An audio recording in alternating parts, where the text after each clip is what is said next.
The blood on Penelope Harper's skirt had dried brown by the time she stumbled into Wood River, Nebraska, clutching her swollen belly with hands that trembled from exhaustion and fear.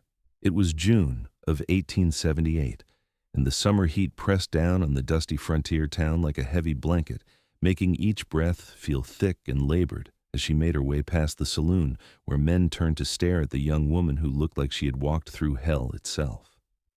She had not eaten in 2 days, had not slept in longer than that, and the baby inside her kicked with what felt like desperation, as if sensing that its mother was running on nothing but sheer determination and the fading hope that somewhere in this God-forsaken territory there might be someone who would not turn her away. The blood was not hers, not exactly. It had come from the difficult fall she had taken when Marcus Thornton, the man who had promised her the world and put this child inside her belly, had shoved her toward the wagon before riding off into the darkness 3 nights ago.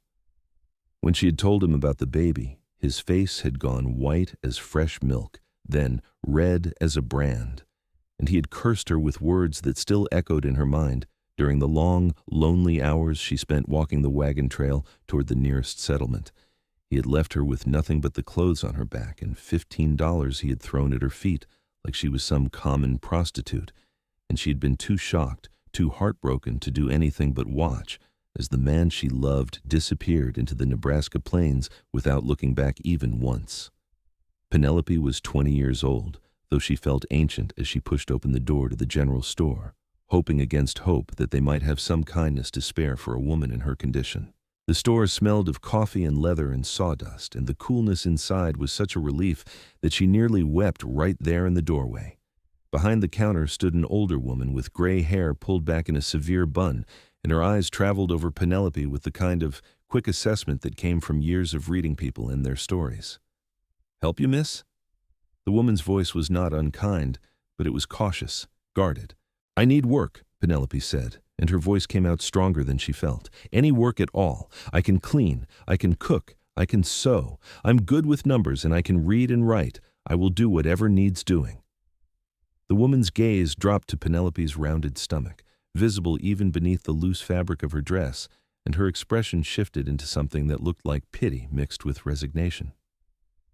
"How far along are you?" 5 months, I think. Maybe closer to 6. "Where's the father?"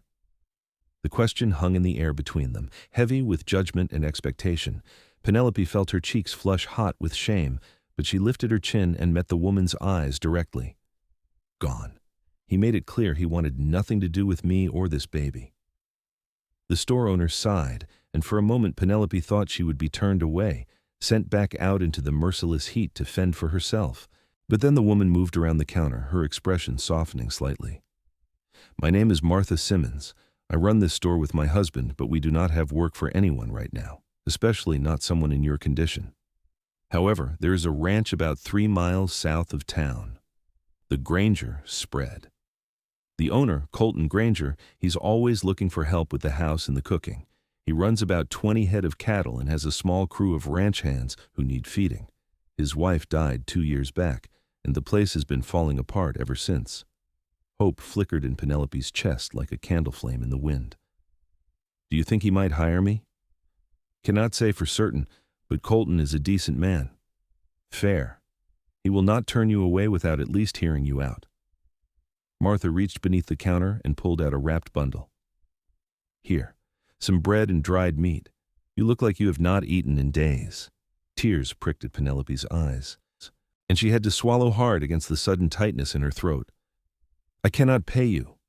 "Did not ask you to. Now go on. Get yourself out to the Granger place before the afternoon heat gets any worse. Follow the main road south until you see the wooden sign with a G burned into it. Turn east there, and you will see the ranch house about a half-mile in." Penelope took the food with trembling hands, mumbling her thanks as she backed toward the door. The bread was still soft, the meat salty and satisfying, and she ate as she walked, feeling strength seep back into her bones with each bite. The road south was dusty and rutted from wagon wheels, and the sun beat down without mercy, but she kept moving, one foot in front of the other, because stopping meant giving up, and giving up meant dying, and she was not ready to die just yet. The Granger ranch appeared exactly where Martha had said it would, sprawling across the prairie with a big wooden house that had seen better days, a barn that looked sturdy enough, and several smaller outbuildings scattered around the property. Cattle grazed in the distance, their low calls carrying on the hot wind, and she could see 3 men working near the barn, their shirts dark with sweat. She straightened her spine, smoothed down her dirty skirt as best she could, and walked toward the house with more confidence than she felt. She knocked on the door, and the sound echoed hollowly in the afternoon stillness. For a long moment there was no response, and she was just about to knock again when the door swung open to reveal a man who took her breath away despite her exhaustion and fear. He was tall, easily over 6 feet, with broad shoulders and arms that looked like they could lift a horse. His hair was dark brown, almost black, and fell across his forehead in a way that suggested he had been running his hands through it. His eyes were the color of storm clouds, gray and deep and intelligent, and they studied her with an intensity that made her want to look away. He was somewhere in his late 20s, she guessed, with a strong jaw shadowed by several days' worth of stubble and a mouth that looked like it had forgotten how to smile. "Can I help you?" His voice was deep and rough, like gravel underfoot. "My name is Penelope Harper. Martha Simmons at the general store said you might be looking for help with housework and cooking. I am a hard worker, and I can start immediately if you are willing to give me a chance." His gaze dropped to her belly, and she saw his jaw tighten almost imperceptibly. When he looked back at her face, there was something unreadable in his expression. "You're expecting?" "Yes, sir. But that will not stop me from working. I need this job, and I promise you will not regret hiring me." Colton Granger was silent for a long moment, and she could practically see him weighing his options, calculating risks and benefits. Finally, he stepped back and opened the door wider. "Come inside. You look like you're about to collapse from heat stroke." The interior of the house was cooler, but it was also a disaster. Dishes were piled in the sink, dust covered every surface, and the floor looked like it had not been swept in weeks. The furniture was good quality but neglected, and there was a general air of abandonment that made her heart ache for reasons she could not quite name. Colton gestured toward a chair at the kitchen table, and she sank into it gratefully, feeling her swollen feet throb with relief. He poured her a glass of water from a pitcher and set it in front of her without a word. She drank deeply, trying not to gulp it down like a desperate animal. When she finally set the glass down, he was leaning against the counter, arms crossed over his chest, studying her with those intense gray eyes. "Where did you come from?" he asked. "Kansas. I was traveling with someone, but he left me a few days ago. I've been walking ever since." "The father?" She nodded, unable to speak past the lump in her throat. "He just left you out there? Pregnant and alone?" "When he found out about the baby, he did not want anything to do with either of us. He made that very clear." Colton's expression darkened, and his hands clenched into fists at his sides. "What kind of man does that to a woman carrying his child?" "The kind who never really loved me in the first place, I suppose." The words tasted bitter on her tongue, but they were true. She'd been a fool to believe Marcus's pretty promises, to think that his charm meant anything more than practiced manipulation. "You have family anywhere? Someone who could take you in?" "No. My parents died 3 years ago from fever. I have a brother somewhere in California, but I have not heard from him in over a year. I'm on my own." Colton was quiet again, and she could see the conflict playing across his features. Finally, he straightened and nodded once, as if coming to a decision. "All right, here's what I can offer you. Room and board plus $15 a month. You will cook for me and the 3 ranch hands who work here. They take breakfast at 5 in the morning, dinner at noon, and supper at 7 in the evening.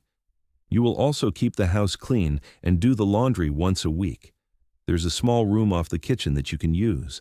It is not much, but it has a bed and a window. When the baby comes, we will figure something out." Relief flooded through her so powerfully that she felt dizzy with it. Thank you so much. You will not regret this, I swear it." "I hope not." He pushed away from the counter and headed toward a doorway. "Come on, I will show you the room." The room was exactly as he had described it, small and plain but clean enough. The bed was just a narrow cot with a thin mattress, but it looked like heaven after sleeping on the ground for 3 nights. There was a dresser with 3 drawers, a small table with a basin for washing, and a window that looked out over the prairie. It was more than she had dared to hope for. "Get yourself settled and rested," Colton said from the doorway. "You can start tomorrow morning. The hands will want breakfast at 5, so you will need to be up by 4 to get everything ready." "I will be ready?" He nodded and turned to leave, but she called out to him. "Mr. Granger?" He looked back over his shoulder. "Why are you doing this? Most men would have turned me away the moment they saw my condition." His expression was unreadable. "My wife died 2 years ago. If she had lived, if she had been the one in trouble, I would have wanted someone to help her. Consider this paying that debt forward." Then he was gone, his boots heavy on the wooden floor as he walked away. Penelope sat down on the narrow bed and let the tears come at last, great heaving sobs that shook her whole body. She cried for everything she had lost, for the innocence that Marcus had stolen, for the future that would never be what she had once imagined. But underneath the grief was something else, something fragile but real. Hope. She had found a place to stay, at least for now. She had work and food and a roof over her head. It was more than many women in her situation could say. That night, she slept better than she had in weeks, despite the unfamiliar surroundings and the anxiety about the morning ahead. When she woke to darkness and the sound of roosters crowing, she dressed quickly and made her way to the kitchen. The stove was cold, but there was wood stacked beside it and matches on the shelf. Within 20 minutes, she had a fire going and was searching through the pantry for supplies. The pantry was reasonably well stocked, though everything was jumbled and disorganized. She found flour, salt, sugar, dried beans, coffee, bacon, and eggs kept cool in a small cellar beneath the house. By the time the first gray light of dawn was touching the horizon, she had biscuits in the oven, bacon sizzling in the pan, and eggs ready to be scrambled. Coffee perked on the stove, filling the kitchen with its rich aroma. Colton was the first to appear, drawn by the smell of cooking food. He stopped in the doorway, surprise flickering across his face as he took in the transformation. She had not just cooked breakfast, she had also swept the floor, washed the dishes that had been piled in the sink, and wiped down the table and counters. "Morning," he said, his voice rough with sleep. "Good morning, Mr. Granger. Breakfast will be ready in just a few minutes." The 3 ranch hands came in next, tracking dirt across the floor she had just swept, but she bit back any complaint. They were young, probably in their early 20s, and they looked at her with undisguised curiosity and wariness. Colton introduced them as they took their seats at the long table. "This is Jake, Tom, and Sam. Boys, this is Miss Harper. She will be cooking and keeping house from now on, so you will treat her with respect. Understood?" They nodded, mumbling their greetings, and Penelope served them heaping plates of food. The first bite brought silence to the table, and then Jake looked up at her with something like wonder in his eyes. "Miss Harper, this is the best breakfast I have had in 2 years." "He is right," Tom added. "Boss, no offense, but your cooking is terrible." Colton snorted. "None taken. I know my limitations." The compliments warmed her from the inside out. She found herself smiling as she refilled their coffee cups. This was something she could do, something she was good at. She might have lost everything else, but she still had this. The days fell into a rhythm after that. She rose before dawn to start breakfast, spent the mornings cleaning and organizing the house, prepared dinner for the men at noon, did laundry or mending in the afternoons, and then made supper in the evenings. The work was hard, and her body ached constantly, especially as her belly grew larger and heavier, but it was honest work, and she took pride in it. Colton was a fair but distant employer. He spoke to her politely but kept his interactions brief and professional. He worked from sunup to sundown, always busy with some task or another, whether it was mending fences, tending cattle, or fixing equipment. She would watch him sometimes from the kitchen window as he worked in the yard, shirt off in the heat, muscles flexing as he hammered or lifted or carried. He was the most physically capable man she had ever seen, and there was something deeply attractive about the way he moved, with confidence and purpose. She scolded herself for such thoughts. She was pregnant with another man's child, discarded and alone. The last thing she needed was to develop feelings for her employer, especially one who had made it clear he was just giving her a job, nothing more. But as the weeks passed, she began to notice small things. The way Colton would carry the heavy laundry basket out to the clothesline without being asked. The way he fixed the wobbly leg on her bed without mentioning it. The way he made sure there was always plenty of wood stacked near the kitchen door so she would not have to carry it far. These were not the actions of a man who saw her as just another hired hand. It was late July when everything changed. She was 7 months pregnant by then, her belly enormous and awkward, making even simple tasks difficult. She had been reaching up to get a pot from a high shelf when she lost her balance, arms windmilling as she started to fall. Strong hands caught her around the waist, steadying her, and she found herself pressed against Colton's chest, his arms holding her secure. "Careful," he said, his voice low and concerned. "You could have hurt yourself." She looked up at him, and suddenly the air between them felt charged with electricity. His gray eyes searched hers, and she saw something in them that made her heart race. Want, longing, need, but also fear and hesitation. "Thank you," she whispered. He released her slowly, as if reluctant to let go, and took a step back. "You should not be reaching for things up high. Ask one of us to help you." I did not want to bother anyone. Penelope. It was the first time he had used her given name, and the sound of it on his lips sent shivers down her spine. "You're 7 months pregnant and working harder than any woman should. Asking for help when you need it is not a bother. It is common sense." "All right," she agreed, still breathless from the near fall and the intensity of the moment.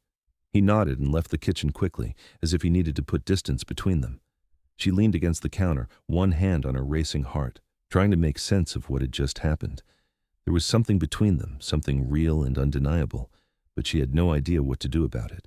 He had given her a job when she was desperate, had treated her with kindness and respect when most men would have judged her harshly for her condition. She could not risk losing everything by misreading the situation or pushing for something he was not ready to give. That evening, after supper was finished and the men had retreated to the bunkhouse, Colton knocked on her door.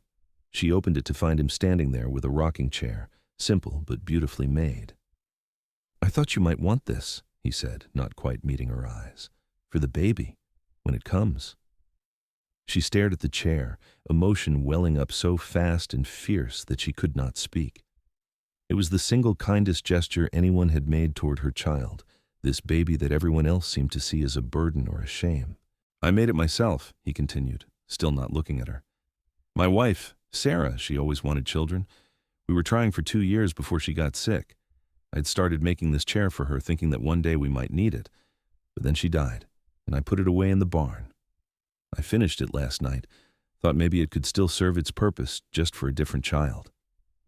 Colton. His name came out choked with tears. "I do not know what to say." "You do not have to say anything. Just take the chair." He set it down inside her room and turned to leave, but she caught his arm, stopping him. "Why are you being so kind to me? I'm just a woman you hired to cook and clean. You did not have to do any of this." He finally looked at her, really looked at her, and what she saw in his eyes made her breath catch. "At first, I thought I was just doing the right thing, giving someone in need a chance. But somewhere along the way, it stopped being about duty or charity. You work harder than anyone I have ever met. You never complain, never ask for anything you do not absolutely need. You have transformed this house from a tomb back into a home.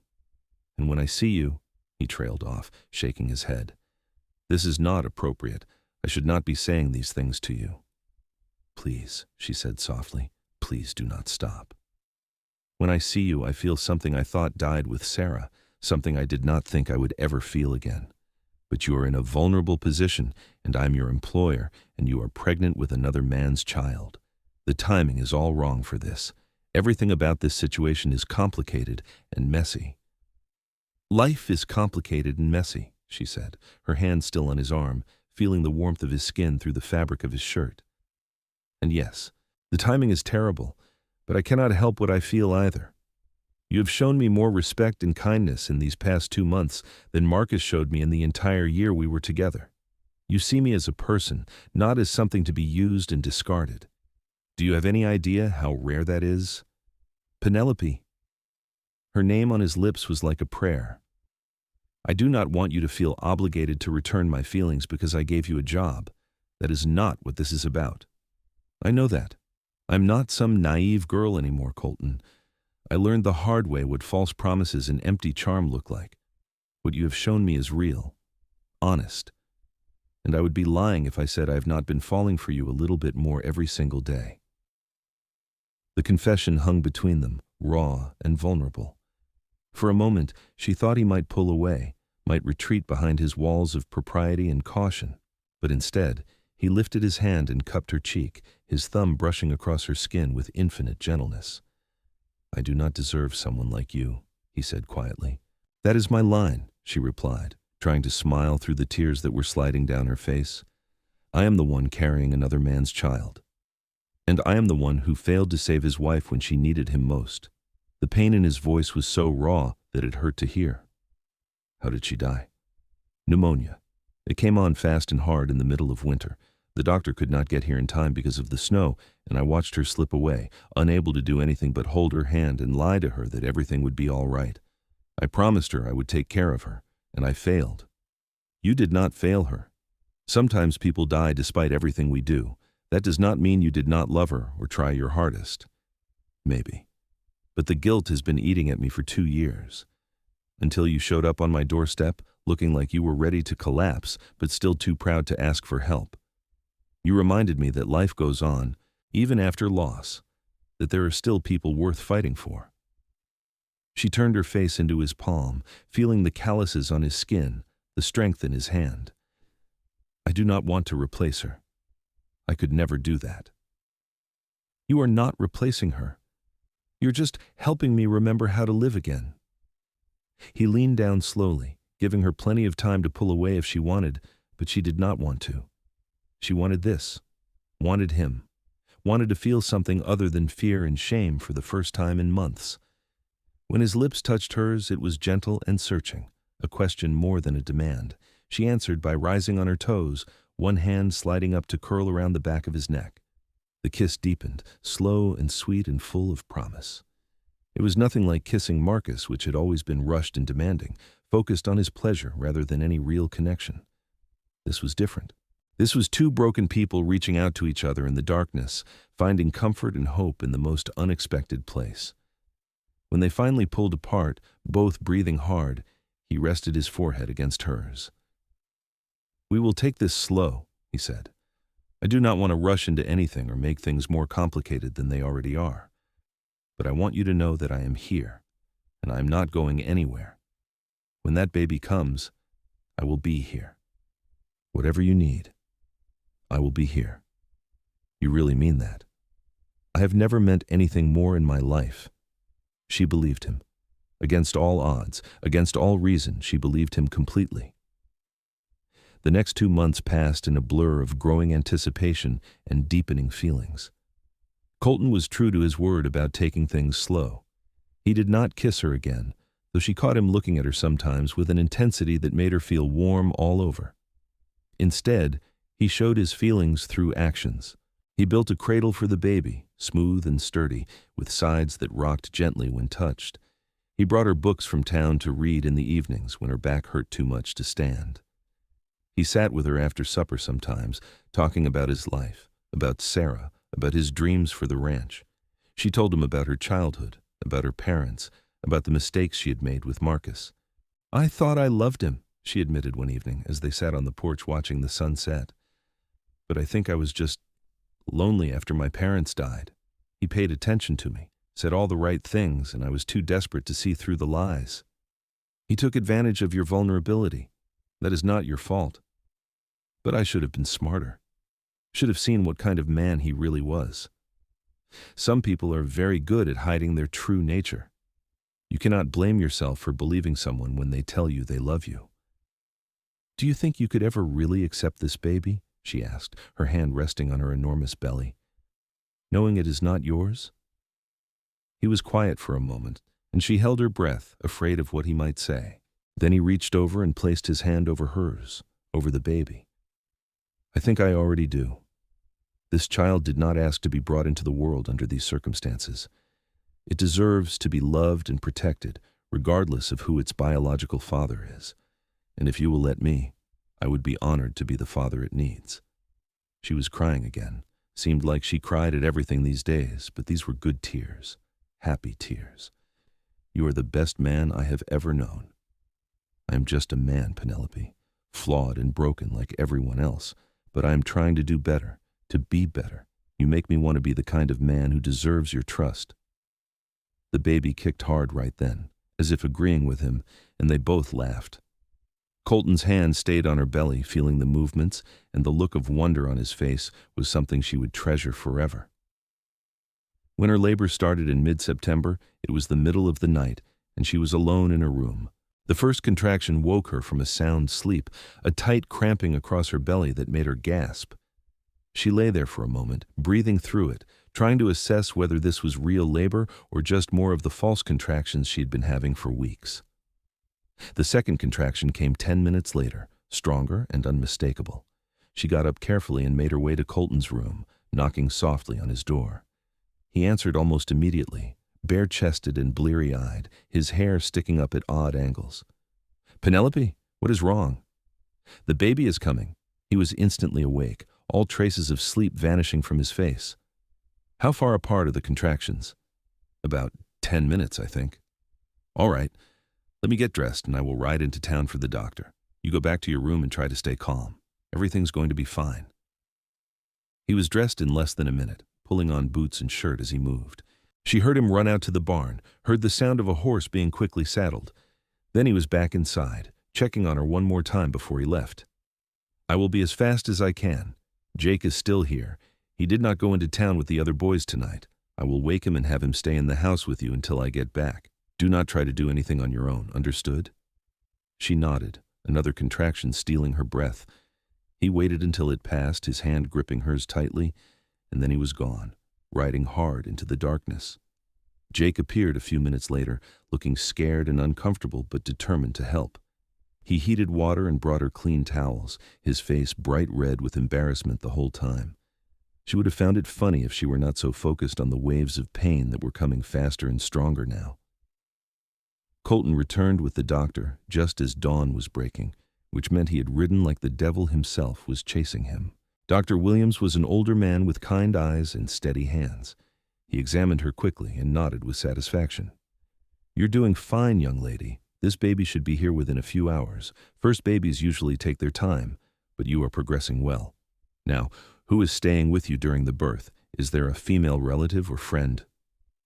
"I am staying," Colton said firmly from the doorway. The doctor raised his eyebrows. "Are you the father?" "I am the one who will be here for her and this baby," Colton said, which was not exactly an answer, but seemed to satisfy the doctor. "All right then, make yourself useful. She will need someone to hold on to during the contractions, and you look strong enough to handle it." Labor was the hardest thing Penelope had ever done. The pain was unlike anything she could have imagined, wave after wave of agony that seemed to go on forever. But through it all, Colton was there. He held her hand and let her squeeze until his fingers went white. He wiped the sweat from her forehead with cool cloths. He murmured encouragement and told her how strong she was, how brave, how proud he was of her. When she screamed through the worst of the contractions, he did not flinch or look away. He just held her tighter and told her she could do this. Finally, after 7 hours of labor, Dr. Williams told her to push. She bore down with everything she had left, feeling like she was being torn in half, and then suddenly there was relief and the sound of a baby crying, the most beautiful sound she had ever heard. "It is a boy," the doctor announced, holding up the squalling infant. "A healthy baby boy with a good set of lungs on him." Penelope collapsed back against the pillows, exhausted but elated. The doctor cleaned the baby quickly and wrapped him in a soft blanket before placing him in her arms. She looked down at the tiny face, the perfect little features, the downy dark hair, and felt love so fierce and overwhelming that it hurt. "Hello, little one," she whispered. "I'm your mama, and I love you so much." Colton was standing beside the bed, staring down at the baby with an expression of absolute awe. "He is perfect. You did so well, Penelope. I am so proud of you." "Would you like to hold him?" she asked. His eyes widened. "Are you sure?" "I am sure." She transferred the baby carefully into his arms, showing him how to support the head. Colton held the infant like he was made of glass, his large hands gentle and sure despite his nervousness. The baby stopped crying almost immediately, blinking up at him with unfocused eyes. "Hey there, little man," Colton said softly. "Welcome to the world. We have been waiting for you." Watching him with her son, Penelope felt something shift and settle inside her chest. This was right. This was what family was supposed to look like. Not the man who had abandoned her, but this man who had stayed, who had chosen to be here, not out of obligation, but out of love. "What are you going to name him?" the doctor asked as he finished cleaning up. She had been thinking about this for weeks, but looking at Colton holding her baby, the decision became clear. Peter. Peter Joseph Harper. "That is a fine name," Colton said, still looking down at the baby with that same expression of wonder. The doctor left after giving her instructions for recovery and promising to check on her in a few days. Jake and the other ranch hands came in to peek at the baby, offering awkward congratulations before retreating to give her space. Finally, it was just the three of them, Penelope exhausted in the bed, Colton sitting beside her in the rocking chair he had made, little Peter sleeping peacefully in his arms. "Thank you," Penelope said quietly. "For everything. For being here. For helping me through that. I could not have done it without you." "Yes, you could have. You are the strongest person I know, but I am glad I was here. Glad I got to be part of this. You know, Peter does not have a father listed on any record. Marcus is long gone, and I have no idea where he is or how to find him, which means that when I eventually do register the birth, I could put down any name I want for the father." Colton looked up at her sharply, understanding dawning in his eyes. "Penelope, you do not have to do that. I do not need my name on a piece of paper to care about this boy." "But what if I want your name on that paper? What if I want him to grow up knowing that Colton Granger is his father, the man who was there from the beginning, who chose to love him even when he did not have to?" "You are talking about more than just a birth record, aren't you?" "I am talking about a future, the three of us together. A real family, not just an employer and an employee who happen to live in the same house.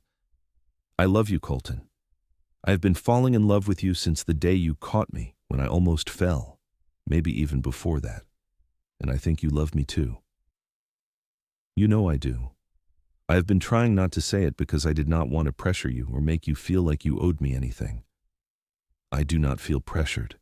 I feel grateful and happy and so in love that it scares me sometimes. I never thought I could feel this way about anyone, especially after what happened with Marcus. But you have shown me what real love looks like. Patient and kind and selfless. That is what I want for my son. That is what I want for myself." He stood carefully, still holding the sleeping baby, and leaned down to kiss her. It was soft and sweet and full of promise. "Then that is what you will have. Both of you. I love you, Penelope Harper. And I love this little boy. If you will have me, I would be honored to be your husband and his father." "Yes," she whispered against his lips. "Yes, to all of it." They were married 3 weeks later in a simple ceremony at the small church in Wood River. Penelope wore a dress that Martha Simmons had helped her alter to fit her post-pregnancy body, and Colton wore his Sunday best, which he admitted he had not worn since Sarah's funeral. Peter slept peacefully in Martha's arms during the ceremony, completely oblivious to the fact that his life was being forever changed for the better. The ranch hands threw them a small celebration afterward, with music and dancing and food that Penelope had not cooked for once.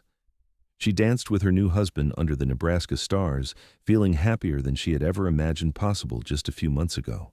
When Peter woke up crying for his feeding, Colton was the one who brought him to her, sitting beside her as she nursed, his arm around her shoulders.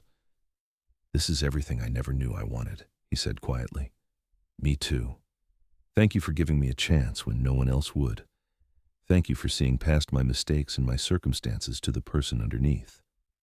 You never were your mistakes, Penelope. You were always just someone who deserved better than what life had handed you. I am just glad I could be part of giving you that better life." The first year of their marriage was not without challenges. There were nights when Peter would not stop crying and they were both exhausted. There were times when money was tight and they had to make difficult decisions about the ranch. There were moments when Penelope would worry that Colton would regret taking on another man's child, though he always seemed to sense when she was having those doubts and would pull her close and remind her that Peter was his son in every way that mattered. But there were also beautiful moments that far outweighed the difficult ones. Peter's first smile, which he gave to Colton while being changed, his first laugh, which came when one of the ranch hands made funny faces at him, his first steps, taken between Penelope and Colton in the kitchen, both of them cheering like he had just won a race. "Papa!" Peter called out, his little arms reaching for Colton, and Penelope saw tears shine in her husband's eyes at the sound of that word. Papa. Not a title earned by biology, but by love and presence and choice. By the time Peter was 2 years old, the ranch was thriving. Colton had expanded the herd and hired 2 more hands to help manage the increased workload. The house was warm and clean and filled with laughter. And Penelope was pregnant again, this time with a child that would be born into a loving, stable home with 2 parents who adored each other and their children. "How are you feeling?" Colton asked one evening as they sat on the porch, watching Peter play with a wooden horse that one of the ranch hands had carved for him. Tired, happy, a little nervous about going through labor again. "You were amazing last time. You will be amazing this time too. And I will be right there with you, just like before." "I know you will. You are always there when I need you." He took her hand and laced their fingers together. "I was thinking about something the other day. About the day you showed up here, looking like you had walked through fire to get to my door. I was so angry at the world back then, so lost in my grief that I could barely function. And then you arrived and you needed help, and suddenly I had a purpose again, something to focus on besides my own pain. You saved me just as much as I saved you, maybe more." "I think we saved each other," she said softly. "2 broken people who found a way to put each other back together. I like that. 2 broken people made whole." When their second child was born in the spring of 1881, it was another boy, this one with his father's gray eyes and his mother's dark hair. They named him Samuel, after Colton's father, and Peter was instantly obsessed with his new baby brother. He would sit beside the cradle for hours, babbling to the infant and trying to make him smile. "Papa, when can Sammy play with me?" Peter asked one afternoon, his face scrunched up in confusion as to why his brother just slept all the time. "He needs to grow a bit more first, buddy. But one day soon, he will be running around after you and getting into all kinds of trouble together." "I will teach him everything," Peter declared solemnly, "how to catch frogs and climb trees and ride horses." Colton ruffled his hair affectionately. "I am sure you will. You're going to be a great big brother." Watching them together, Penelope felt her heart swell with love. This was her family, not the one she had been born into or the one she had tried to build with Marcus, but the one she had chosen and been chosen by. The one built on honesty and respect and unwavering commitment. Life continued to unfold in ways both expected and surprising. The ranch continued to prosper, allowing them to build an addition onto the house when their third child, a daughter named Lily, was born 2 years later. Peter started school in town, riding in with Colton each morning and coming home full of stories about his day. Samuel grew into a rambunctious toddler who kept Penelope on her toes.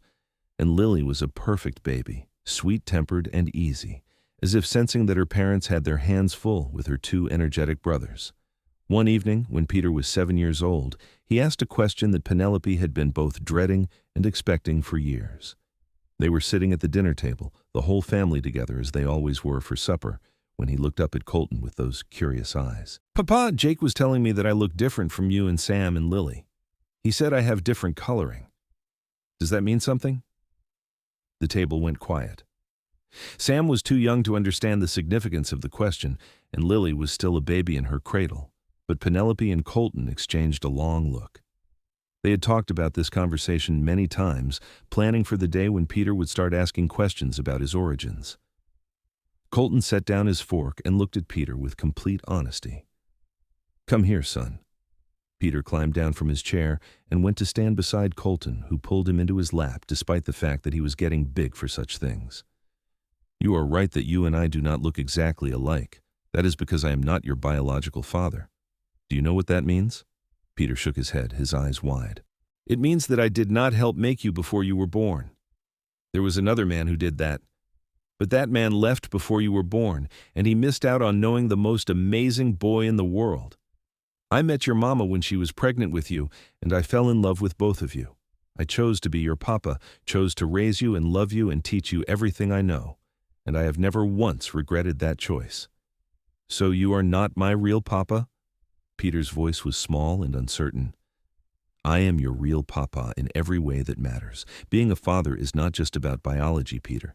It is about being there every day, teaching you right from wrong, comforting you when you are sad, celebrating with you when you are happy. I have been your papa since before you were born, and I will be your papa for the rest of my life. Do you understand? Peter was quiet for a moment, processing this information. Then he wrapped his small arms around Colton's neck and hugged him tightly. I'm glad you chose us, Papa. I love you. I love you too, son, more than you will ever know. Penelope wiped away tears, watching the two of them together. This was what family meant, not blood or biology, but choice and commitment and love that transcended everything else. As the years passed, the question of Peter's biological father came up occasionally, but it never changed the fundamental truth of their family. Colton was his father in every meaningful sense. He was the one who taught Peter to ride and rope and work the land. He was the one who bandaged scraped knees and dried tears and gave advice about everything from schoolwork to girls. He was the one who showed up day after day, year after year, never wavering in his devotion. When Peter was 16, a letter arrived addressed to Penelope from a lawyer in Kansas. Marcus Thornton had died, the letter explained, and in his will, he had left a small sum of money to any children he might have fathered. The lawyer was conducting research to identify potential heirs and had found record of a child born to Penelope Harper in 1878. Penelope read the letter twice, trying to process the strange mix of emotions it stirred up. Marcus was dead. The man who had abandoned her, who had thrown money at her feet and ridden away without looking back, was gone. She felt nothing for him, not even satisfaction at his death. He was just a stranger who had briefly passed through her life nearly 2 decades ago. What do you want to do? Colton asked after reading the letter himself. I suppose we should respond and let them know about Peter. It is his money, not mine. He can decide what to do with it when he is older. They told Peter about the letter that evening, explaining who Marcus was and what had happened all those years ago. Peter listened quietly, his expression thoughtful. How much money is it? He finally asked. The letter does not say exactly, but it sounds like it might be a few $100s, maybe more. That could help pay for Sam to go to that agricultural college he's been talking about, or we could use it to expand the ranch. Papa has been wanting to add more cattle. Penelope felt her throat tighten with emotion. That money is yours, Peter. You do not have to use it for the family. But you are my family, all of you, and this is our ranch, our life together. Why would I keep it just for myself when we could all benefit? He looked at Colton. Besides, Papa has given me everything that really matters. What is some money from a stranger compared to that? Colton stood and pulled Peter into a hug, though his son was nearly as tall as him now. I am so proud of the man you are becoming. I learned from the best. They did respond to the lawyer, and several months later, a sum of $800 arrived. After much discussion, they decided to split it 3 ways. Part would go toward Sam's education, part would be invested back into the ranch, and part would be saved for each of the children's futures. It seemed like the fairest solution, and it turned something painful from the past into something positive for their future. Peter graduated from school at the top of his class and chose to stay on the ranch, working alongside Colton and learning every aspect of running the operation. Sam did go to agricultural college and came back with ideas for improving their breeding program and rotating their grazing land. Lily grew into a beautiful and intelligent young woman who eventually became a teacher at the same school her brothers had attended. Through it all, Penelope and Colton remained the steady center of their family. Their love only deepened with time, weathering the inevitable storms that came with ranching life. Drought years when they had to sell off part of the herd, harsh winters that tested everyone's endurance, market fluctuations that made money tight. But they faced everything together, partners in the truest sense of the word. On their 20th wedding anniversary, Colton surprised Penelope with a trip to Lincoln, the state capital. They left the ranch in Peter's capable hands and spent 3 days just being together, walking the streets, eating in restaurants, and staying in a hotel that felt impossibly fancy compared to their simple life on the ranch. Do you ever regret it? Penelope asked one evening as they sat in their hotel room, watching the city lights below. Taking a chance on a pregnant woman who showed up on your doorstep with nothing but desperation and determination? He pulled her close, his arms wrapping around her from behind. Not for a single second. You and our children are the best things that ever happened to me. I was just existing before you came into my life, surviving, but not really living. You reminded me how to live again, how to love again. How could I ever regret that? I was so scared that day. Scared you would turn me away. Scared I would not survive. Scared my baby would not survive. And then you opened the door. And even though you looked so stern and serious, you let me in. You gave me a chance when I had no right to expect one. You had every right.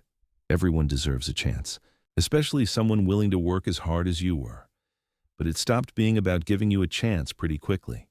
It became about building a life together, creating something neither of us could have achieved alone. She turned in his arms so she could face him. I love you, Colton Granger. More now than I did 20 years ago, which I did not think was possible. I love you too. Always have. Always will. They renewed their vows on that trip, standing before a minister in a small chapel, saying the same words they had said 20 years earlier, but with even more meaning, now that they knew what their promises had built. When they returned home, their children threw them a surprise party with half the town in attendance. It was loud and chaotic and perfect, filled with laughter and love and the sense of community they had worked so hard to build. As the years continued to pass, the ranch became one of the most successful in the county. Peter took over more of the daily operations, though Colton still worked alongside him every day well into his 50s. Sam's innovations in breeding and land management increased their profits significantly. And Lily brought a sense of culture and education to the community through her work at the school. Grandchildren started arriving when Peter married a woman named Clara from town, and they had twin boys. Then Sam married and had a daughter. Even Lily eventually married, though she was careful to find a man who supported her work as a teacher.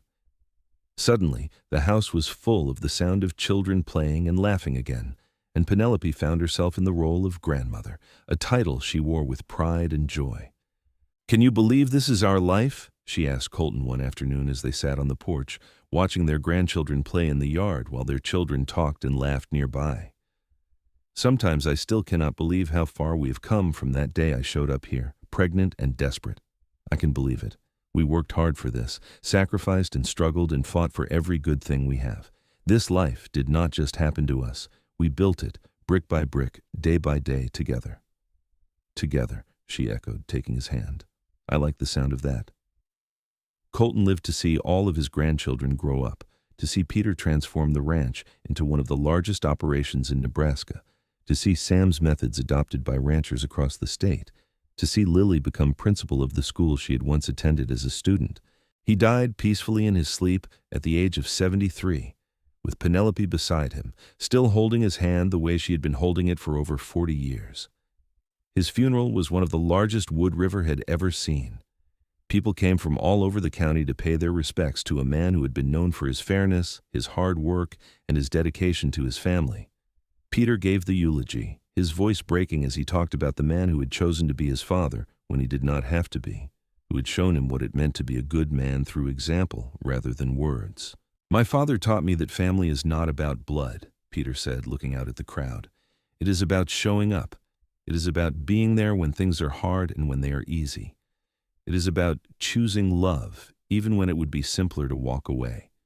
He chose my mother when she had nothing to offer but herself and a baby who was not his. He chose me every single day of my life, never making me feel like I was less than his biological children, never treating me as anything other than his son. That is the legacy he leaves behind. Not the successful ranch or the money in the bank, but the example of what it means to love unconditionally and completely." Penelope wept through the entire service, supported by her children and grandchildren. She felt like a piece of her heart had been ripped away, leaving a wound that would never fully heal. But as she looked around at the family they had built together, at the life they had created from nothing but determination and love, she knew that Colton's spirit would live on in all of them. She lived for another 12 years after his death, watching her grandchildren have children of their own, seeing the ranch continue to thrive under Peter's leadership, staying involved in the community and the church. She never remarried.